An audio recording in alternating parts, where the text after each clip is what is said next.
this scenario, the statements made by Chris changed dramatically based on Dave's change in approach. Now, with Chris's statements in mind, watch the different interviews and take notes.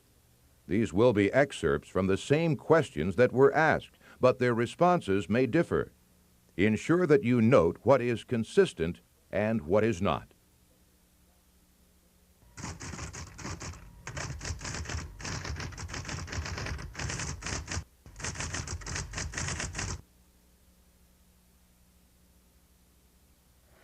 Well, you saw me verifying shipping numbers in my morning QC audit. Some of the boxes on rack 21 were too high for me to read.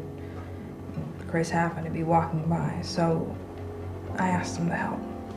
He couldn't see the number either, so he was going to climb on the rack to get it. I stopped him because I didn't want him to get hurt. So he said that he would go and find a ladder. I continued to check the other numbers. And then the last thing I remember was that I kneeled down and I placed my clipboard on the floor so I could see to another box in the back. When all of a sudden, this new guy on the forklift, he yells, "Look out." And then I see him lose control of the forklift. It just all happened so quickly. I didn't have time to move. My leg got pinned underneath some of the boxes. Chris was there to help me lift the boxes off. What evidence was consistent? Stop to discuss, then restart the video.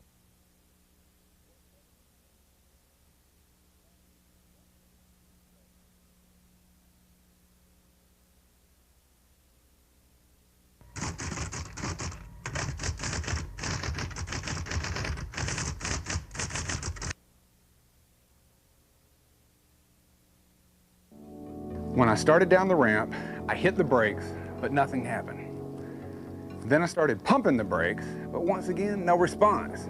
When I got to the bottom of the ramp, I tried to turn the wheels to avoid hitting that inspector lady. I mean, I even tried yelling, "Look out," but she was kneeling down right over there, and that load went right for her. I mean, the forklift even came dressed in that oil over there that you told me to look out for. I don't remember much after that. I mean, I was so scared. I don't know how we could have prevented that. What evidence was consistent? Stop to discuss, then restart the video.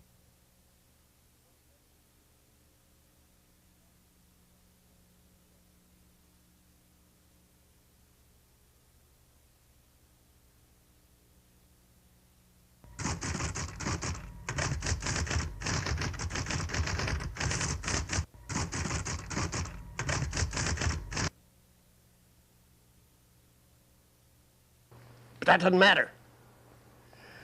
The oil on that floor did not cause that forklift to go out of control. In fact, the seals for the forklift brakes, that's just another example of where purchasing is cutting costs in a needless way.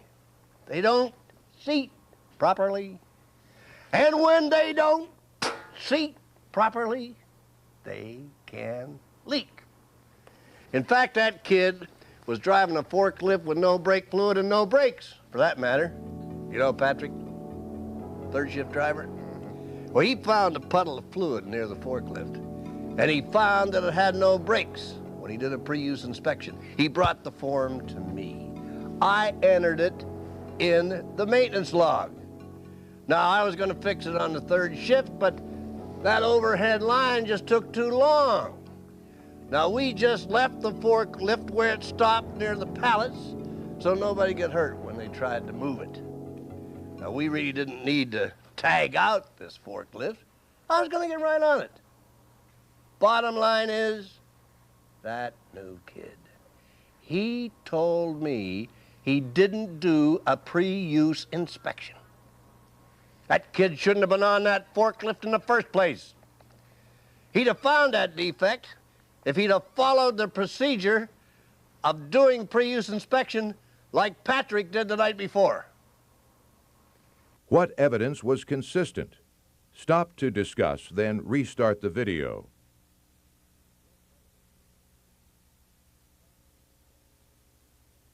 It is important to note the consistencies in the statements that were given. You can already begin to notice that in combining position and people evidence, the oil on the floor and the inexperience of the new employee do not have the significance in this accident that other items do.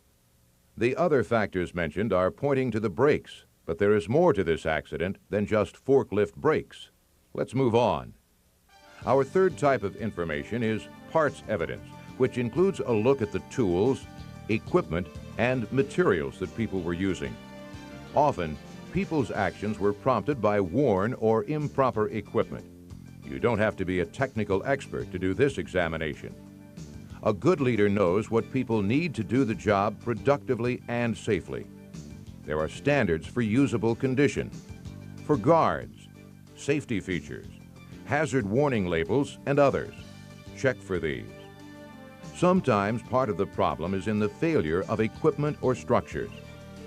You can learn to recognize the clues most likely to be found in your work areas. That helps make sure such parts get saved for a technical examination. Watch the following scene and make a list of the possible parts that contributed to the loss.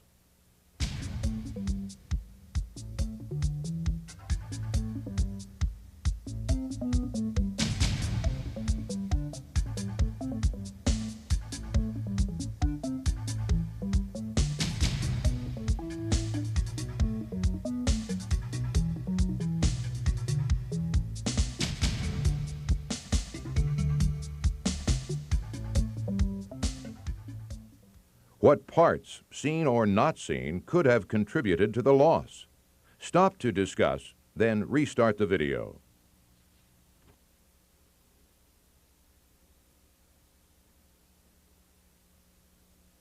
Some of the parts that could have contributed to the loss included all parts of the forklift, pallet, various materials, and the overhead line. If you thought about more parts that need more attention, you are on the right track to good investigation techniques. Paper evidence is the final type of evidence to investigate.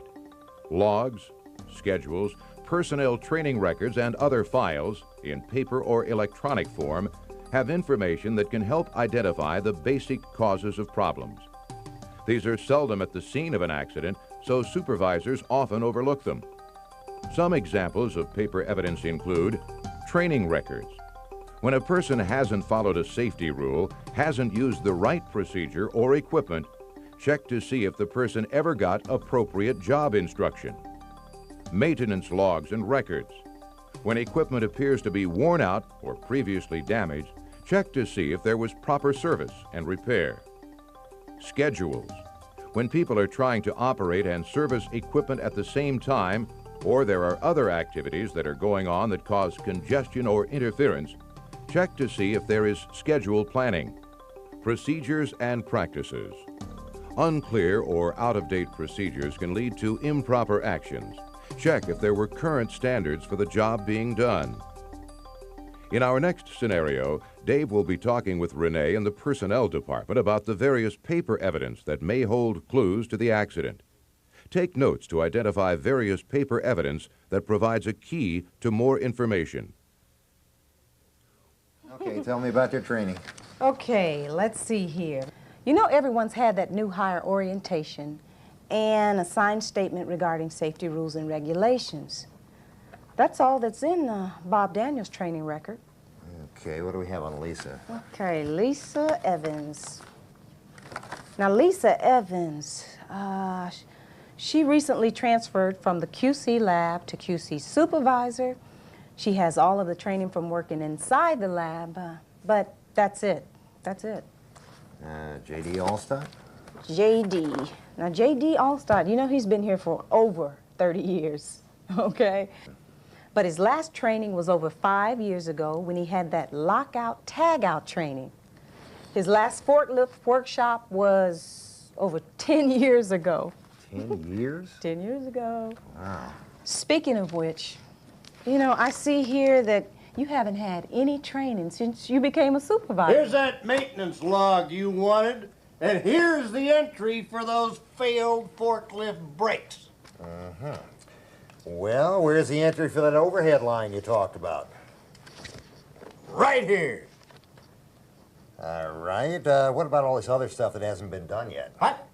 I said, what about all this other stuff that hasn't been done yet? Look, there are only 2 of us full time now. I've been pulling double shift 3 times a week for the last 6 months.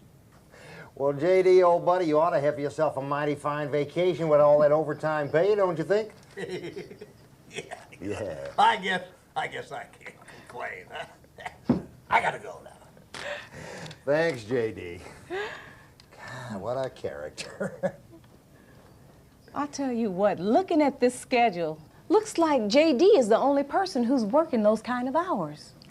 I'll tell you, J.D. is one of the few hard workers we have left around here.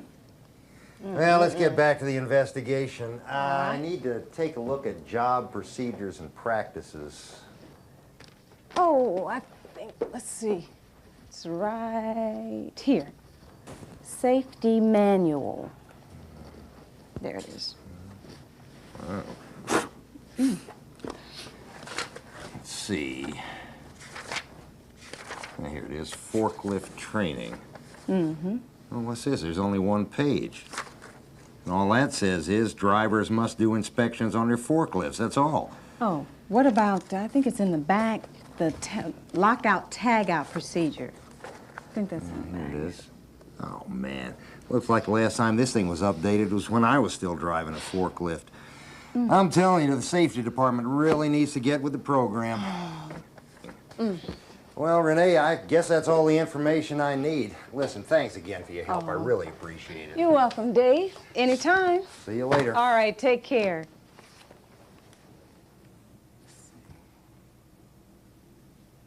What information is important, and which information would you investigate further? Stop to discuss, then restart the video.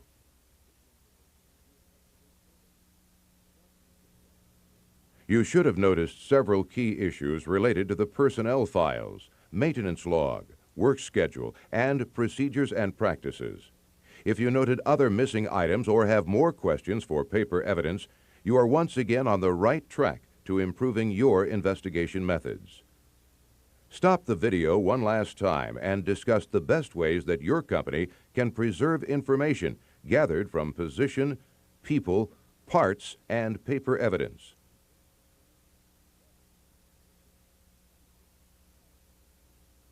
Now let's review. Collecting evidence and gathering accurate information is essential for an effective investigation. Using the 4 Ps provides a simple tool for gathering information. The 4 Ps are position evidence, people evidence, parts evidence, paper evidence. Like pieces of a puzzle, all forms of evidence, no matter how small, must be gathered to make the investigation successful.